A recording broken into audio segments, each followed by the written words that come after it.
विवेक का चेहरा तनाव में बदल गया और उसने तेजस की ओर देखा। बाघ की दहाड़ सुनकर उसे भागने के विचार आए, लेकिन उसे पता था कि उच्च श्रेणी के पंख वाले बाघ से बच पाना असंभव था। विवेक बुदबुदाया, आधा चला गया, आधा चला गया। तेजस ने उसकी ओर देखा और उसका मुंह हल्का सा फड़क रहा था। कोई सोच भी नहीं सकता था कि बड़ा भाई दिल से इतना कंजूस होगा। विवेक की समझ में आ गया कि मेयर उनकी सुरक्षा के लिए उनके साथ थे, और यदि उनका सामना किसी अप्रतिरोधी ताकत से होता तो मेयर हस्तक्षेप करते। लेकिन मेयर के हस्तक्षेप का मतलब होता उनके लाभ का आधा हिस्सा छोड़ना, पंख वाले बाघ के लाभ का कम से कम आधा हिस्सा। इसलिए विवेक खुद को असहाय महसूस कर रहा था। अभी तक मेयर की पहुंच में था, लेकिन अब ऐसा लग रहा था कि मेयर को हस्तक्षेप करना होगा। लेकिन तेजस का ध्यान कुछ और ही था। सेलेस्टियल फॉक्स विजन से मिली भावना उसे बता रही थी कि स्थिति इतनी आसान नहीं थी। यदि यह समस्या मेयर के हाथ में होती तो वे सुरक्षित होते, या कम से कम उनका भाग्य इतना दयनीय नहीं होता। दीपक को शायद यह सीधे तौर पर महसूस नहीं हो रहा था, लेकिन दिव्य लोमड़ी की दृष्टि ने इतनी हिंसक प्रतिक्रिया दी थी कि स्थिति की गंभीरता साफ थी। तेजस पर भी यही बात लागू होती थी। उसकी दिव्य चेतना, जो उसके आध्यात्मिक सागर में निवास करती थी, उसे भी खतरे का एहसास हो रहा था, और इसका मतलब था। इसी क्षण आकाश में तारों और चांद की रोशनी अचानक फीकी पड़ गई। एक विशालकाय आकृति आकाश से उतरी। 12 मीटर से अधिक पंखों के फैलाव और 8 मीटर से लंबे शरीर के साथ यह जानवर भूरे रंग के फर से ढका हुआ था, जिसमें हल्की सुनहरी चमक थी। इसके द्वारा उत्सर्जित भयानक दबाव ने आसपास की हर चीज को हिला दिया, मानो भूकंप आ गया हो। इसकी क्रिस्टल पीली आंखें खून से सनी हुई थीं, जो पागलपन भरा गुस्सा दिखा रही थीं। इसके खून में मौजूद अशांत ऊर्जा के कारण हवा चिपचिपी सी लग रही थी।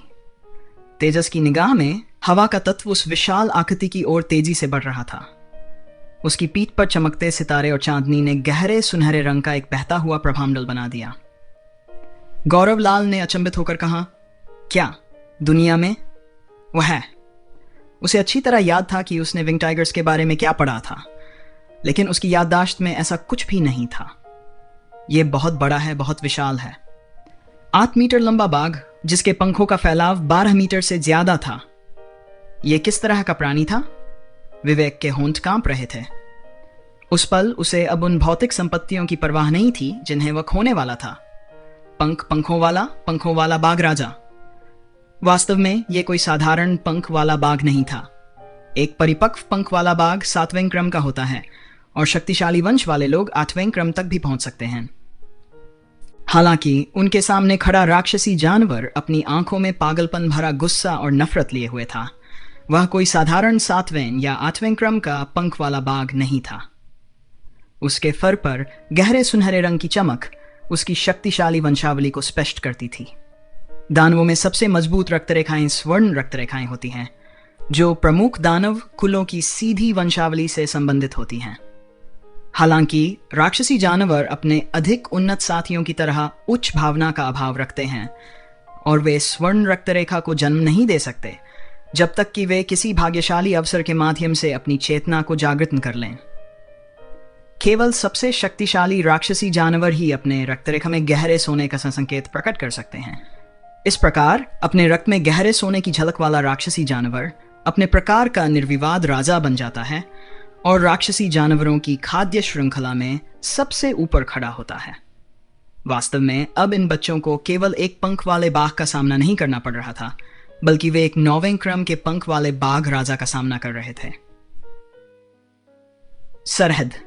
यह तो विंग्ड टाइगर के इलाके की सरहद है, विवेक ने चिल्लाते हुए कहा, और चारों ओर बर्फ की ऊर्जा इकट्ठा कर ली।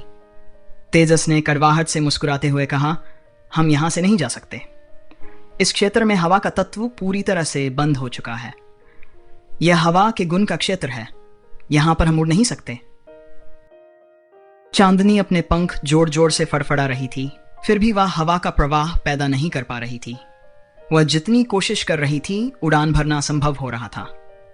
रो आर 9वें क्रम का पंख वाला बाघ राजा अपनी मजबूत अंगों को लेकर उग्रता से दहाड़ता हुआ उनके पास बढ़ रहा था। भारी दबाव के कारण 5 युवा घबराहट से पसीने में तरबतर हो गए।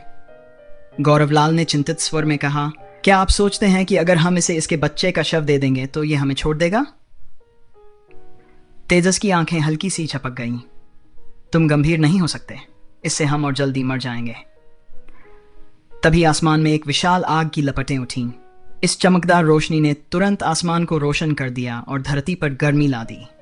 जंगल में विस्फोटक आग के नीचे हर विवरण स्पष्ट हो गया और पंख वाले बाघ राजा के फर पर गहरे सुनहरे रंग की चमक और भी उभरी।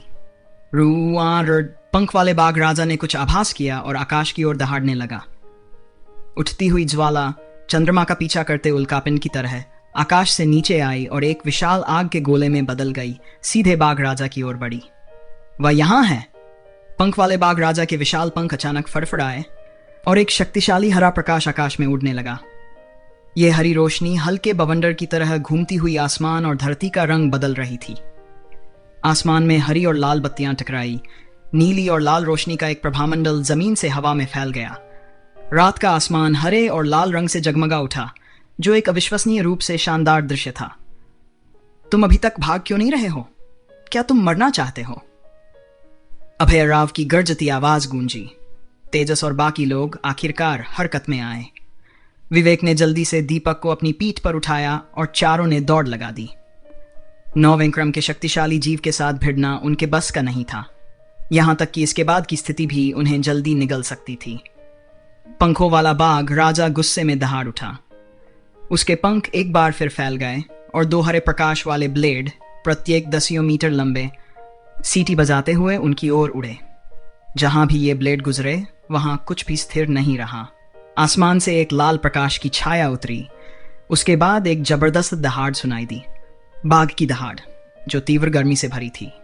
आग की लपटें इतनी तेज हो गईं कि आसपास का इलाका आग के समुद्र में बदल गया। लपटें इतनी तेज थीं कि हवा के विशाल ब्लेडों को भी रोक लिया।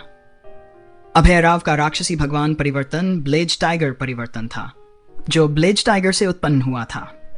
यह अत्यधिक शक्तिशाली था और इसका आभामंडल बहुत प्रभावशाली था। भले ही दोनों बाघ जातियां थीं, ब्लेज टाइगर का पद वास्तव में विंग टाइगर से ऊपर था, क्योंकि ब्लेज टाइगर एक राक्षस था, न कि सिर्फ एक राक्षसी जानवर। लेकिन मनुष्यों के राक्षसी भगवान परिवर्तन और वास्तविक राक्षसों की शक्ति अभी भी भिन्न थी। इसलिए रक्त रेखा के संदर्भ में दोनों प्रतिद्वंद्वी बराबर थे।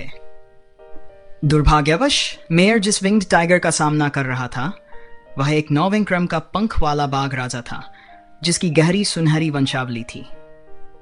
विंग टाइगर किंग की शारीरिक शक्ति इतनी महान थी कि अभय राव उसकी बराबरी नहीं कर सकता था। 9वें क्रम के संघर्ष में उसे जीत की कोई उम्मीद नहीं थी। मेयर द्वारा पीछे से किए जा रहे हमले को रोकने के बाद तेजस और अन्य लोग तुरंत भागने लगे। हालांकि भागते समय तेजस को अब समझ में आ गया कि उसे ऐसा बुरा क्यों लग रहा था। वे पंख वाले बाघ के इलाके की सीमा पर थे, जिसका मतलब था कि उस इलाके में सिर्फ एक ही पंख वाला बाघ नहीं था जो अपने रिश्तेदारों को आदेश दे सके। और यदि ऐसा नहीं भी हो सकता तो भी एक महत्वपूर्ण विचार था। पंख वाले बाघ परिवार इकाइयों में रहते थे और ये पंख वाला बाघ राजा निस्संदेह अपने परिवार का स्तंभ था। जिस पंख वाले बाघ को उन्होंने मारा था वह एक शिशु था, जिसका मतलब था कि पंख वाले बाघ राजा के पास शायद एक